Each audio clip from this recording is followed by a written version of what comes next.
दोस्तों नमस्कार। आज मैं आप लोगों को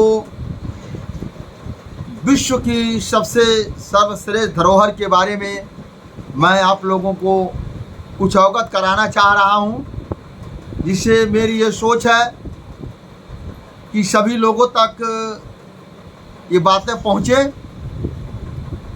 और तमाम विचारों के साथ एकत्रित करने के बाद तब मैं आप लोगों के सामने आ रहा हूं। और वह है विश्व की सबसे सर्वश्रेष्ठ धरोहर, वो है गोरखपुर। और गोरखपुर दोस्तों, दो गोरखपुर है। एक आपको हरियाणा में गोरखपुर मिलेगा, वह गोरखपुर नहीं, ये उत्तर प्रदेश का गोरखपुर, जहाँ का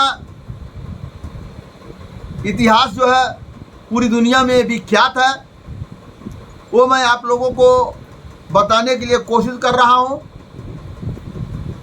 और जो गोरखपुर कभी किसी समय में पिपली वन हुआ करता था, रामग्राम हुआ करता था, समय समय पर गोरखपुर का नाम 8 बार बदला है। और उसके अनुसार जो है परिवर्तन होते गया। और मैं वो बात आप लोगों को बताने जा रहा हूँ जहाँ से अखंड भारत का संचालन होता था। अखंड भारत के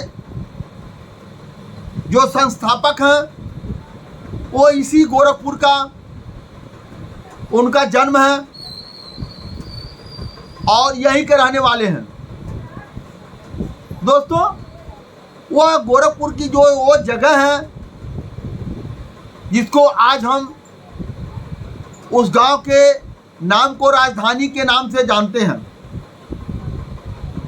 जो कभी वो राजधानी ही हुआ करती थी, अखंड भारत की कभी वो राजधानी हुआ करती थी, और वह आज सिमट करके छोटे से जगहों पर रह गई और राजधानी गांव रह गया।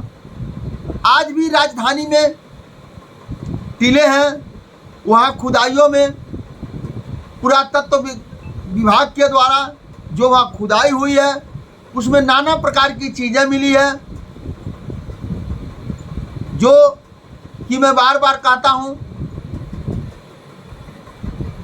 जो साक्ष्य है उसको प्रमाण की आवश्यकता नहीं है। जिसका साक्ष्य है उसे प्रमाण की आवश्यकता नहीं है।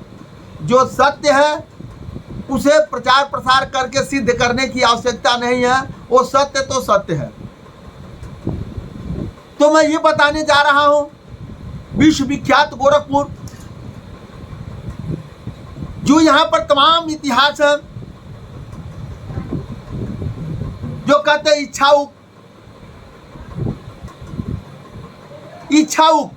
इच्छाउक गोरखपुर के ही थे, जिसे बताया जाता तमाम वंश चले। पहला पृथ्वी का मानव, लोग कहते हैं कि इच्छायुक, और इच्छायुक गोरखपुर से ही है। अयोध्या उनकी राजधानी थी, जो कि विज्ञान की पद्धति में ऐसा नहीं है। विज्ञान की पद्धति में मानव की उत्पत्ति, आप लोग दुनिया के जीव वैज्ञानिक चार्ल्स डार्विन जी ने बताया मानव की उत्पत्ति कैसे हुई। लेकिन मैं ये बात बता रहा हूं आप लोगों को कि गोरखपुर का इतिहास, जो अब अशोक सम्राट चक्रवर्ती राजा हुए, जो यहां से अखंड भारत का निर्माण करता, अखंड भारत को बनाने वाले वो लोग गोरखपुर के ही थे। और गोरखपुर के उस जगह के थे जो राजधानी गांव, जो राजधानी आज गांव है, वो कभी चंद्रगुप्त मौर्य का जो जन्म उसी राजधानी में हुआ है, राजधानी गांव में ही चंद्रगुप्त मौर्य का जन्म हुआ है। और आज उस राजधानी का कहीं भी अस्तित्व नहीं है, कोई भी नहीं जान रहा है, केवल किताबें बोल रही है। आज के 100, 200, 300 वर्ष, 500 वर्ष पहले की किताबें बोल रही है कि चंद्रगुप्त का जन्म राजधानी में हुआ था। और वहां साबूत भी है, चंद्रगुप्त के समय का सिक्के मिले, चंद्रगुप्त के समय का बहुत सारी चीजें वहां पर मिली जो कि गोरखपुर विश्वविद्यालय में रखी हुई है।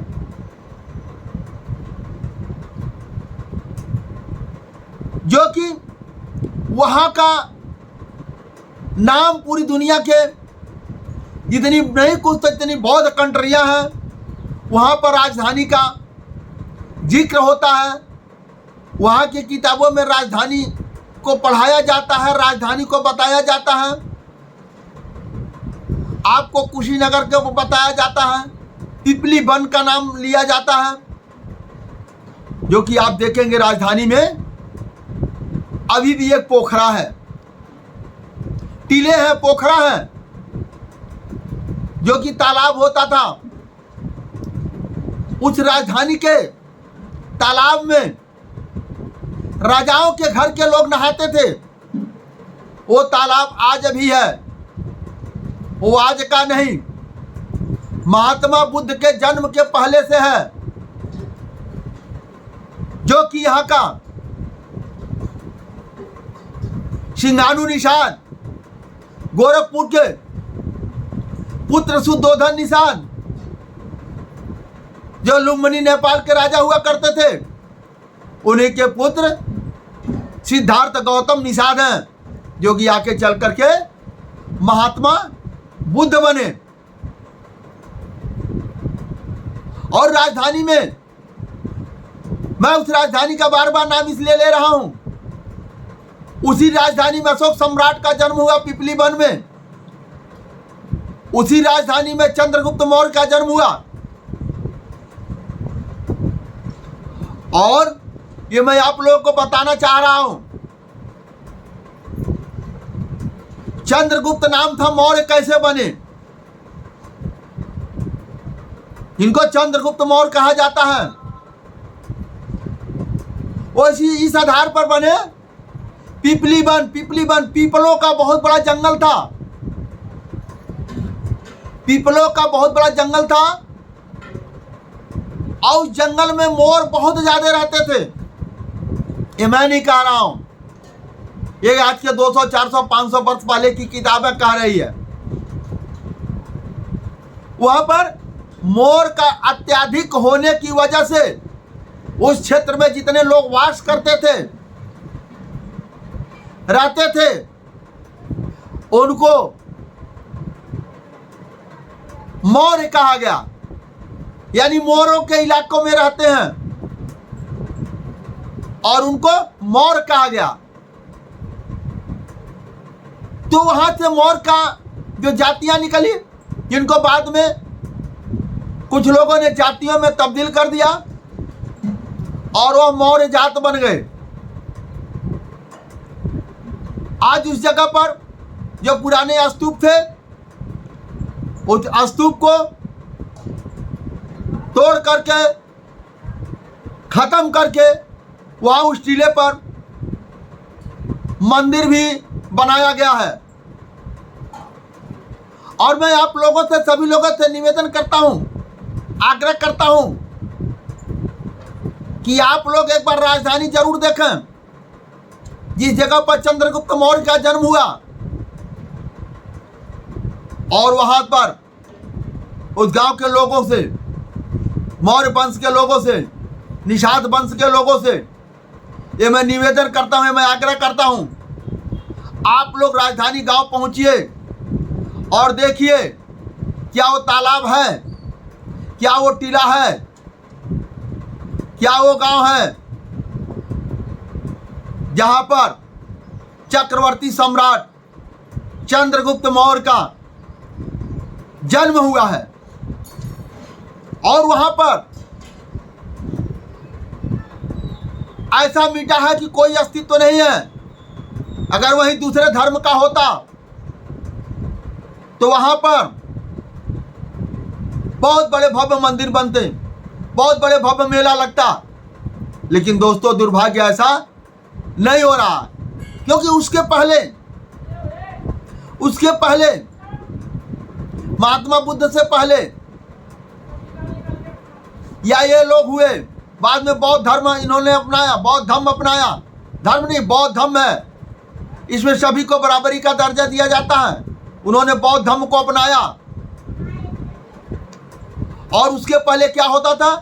ओनली फॉर केवल राज धर्म होता था, इसके सिवा और कोई धर्म नहीं होता था। राज्य को चलाने के लिए, राज्य को बेहतर ढंग से सुचारू से लेकर के चलने के लिए, अच्छे ढंग से मेरा राज्य चले, मेरी प्रजा की विकास हो, उसके लिए एक राज धर्म होता था।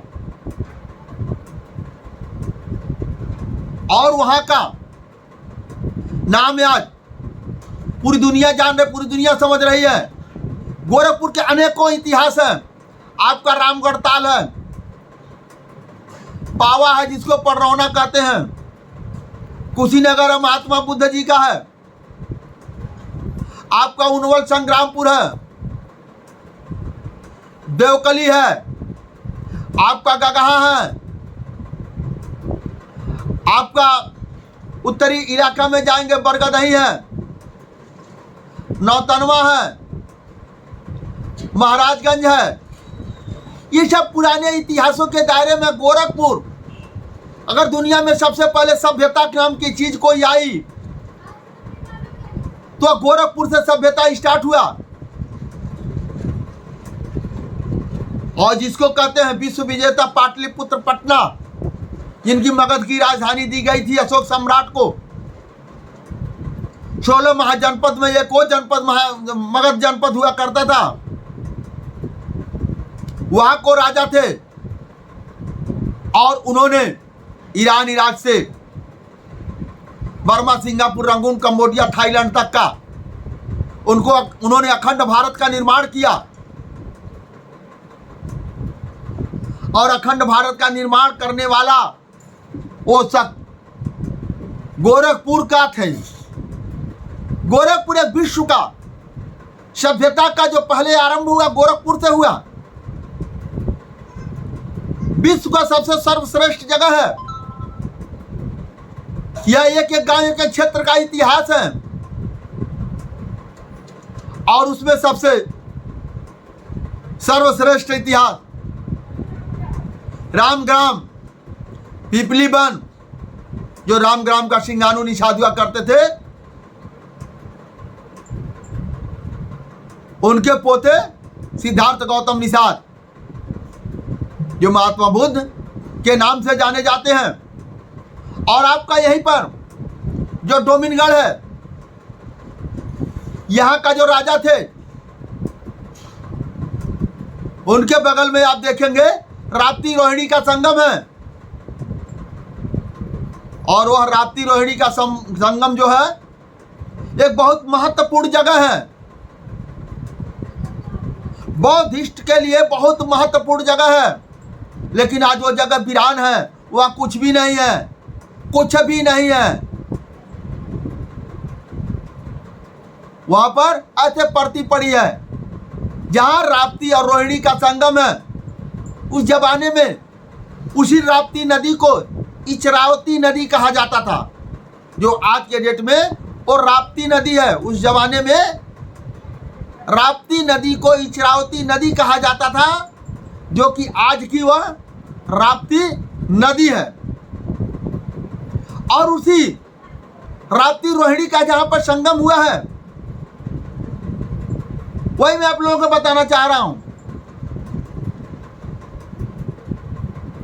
जो बौद्धिस्ट के लिए वह एक अद्भुत जगह है, जो राप्ती रोहिणी के संगम है, इचरावती नदी और रोहिणी का संगम है, जिसे राप्ती कहा जाता है। उसी जगह पर महात्मा बुद्ध ने अपने राजसी वस्त्र को त्याग करके उन्होंने संन्यास लिया था। आज दोस्तों ये हमको बताने की इसलिए आवश्यकता पड़ रही है कि लोग नहीं जान रहे हैं राजधानी गांव का नाम क्या है, राजधानी है क्या और राजधानी क्यों पड़ी। अखंड भारत को बनाने वाला, चलाने वाला का जन्म स्थान चंद्रगुप्त मौर्य, अशोक सम्राट का जन्म उसी राजधानी गांव में हुआ है। और वो राजधानी गांव आज बेहाल बदहाल पड़ा है। और उस गांव के लोगों से मैं ये निवेदन करूंगा, वीडियो के माध्यम से पहुंच जाए तो उस गांव के लोग सब एक जाति, एक धर्म, एक समुदाय के लोग हैं। और वह लोग अपने गांव में महात्मा बुद्ध, चंद्रगुप्त मौर्य, अशोक सम्राट कि वहां पर एक मूर्ति की स्थापना करें ताकि वह विश्व में किताबों में सिमट के न रह जाए, वह एक पर्यटन स्थल बने। और वास्तविक बात है, यह सच्चाई है कि राजधानी गांव विश्व की एक महत्वपूर्ण धरोहर जगह है, जहां पर ऐसे ऐसे उस गांव में ऐसे ऐसे महापुरुष पैदा हुए और आज भी उस गांव में वो जो है साबूत है।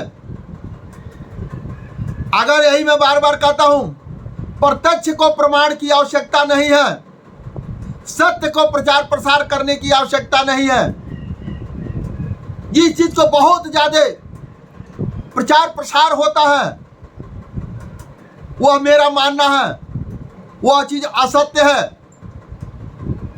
सत्य को झुठलाया नहीं जा सकता, सत्य को कभी झुठलाया नहीं जा सकता। एक न एक दिन तो आपको मानना ही पड़ेगा, सबको मानना पड़ेगा। और फिर मैं कह रहा हूं, विश्व की सर्वश्रेष्ठ धरोहर गोरखपुर, और गोरखपुर में भी पिपलीवन जो राजधानी गांव है आज के डेट में, वो विश्व की एक बहुत बड़ी धरोहर है जहां चंद्रगुप्त मौर्य, अशोक सम्राट का जन्म हुआ। दोस्तों हमारा वीडियो कैसा लगा आप लोग इसे कमेंट बॉक्स में अवश्य लिखिएगा। ऐसे और वीडियो देखने के लिए आप हमारे YouTube चैनल को सब्सक्राइब कर लीजिए। सब्सक्राइब करके इसको बेल आइकन को दबा दीजिए, ऑल कर दीजिए, ताकि समय समय पर आपको ऐसे और वीडियो मिलता रहे जो सच्चाइयों पर आधारित है। दोस्तों अगर हमारे फेसबुक पर हैं इसको फॉलो कर लीजिए। और आप लोगों ने जो मेरा ये वीडियो देखा इसके लिए बहुत बहुत धन्यवाद। और आपसे निवेदन करता हूँ, विश्व की धरोहर गोरखपुर, इसको आप एक विश्व पटल पर आप लोग पहुँचाइए। और यहीं तक नहीं, लोकसभा विधानसभा तक इसकी आवाज़ गूंजे कि गोरखपुर विश्व की सबसे पुरानी सभ्यता में से एक है। तो दोस्तों धन्यवाद, नमस्कार।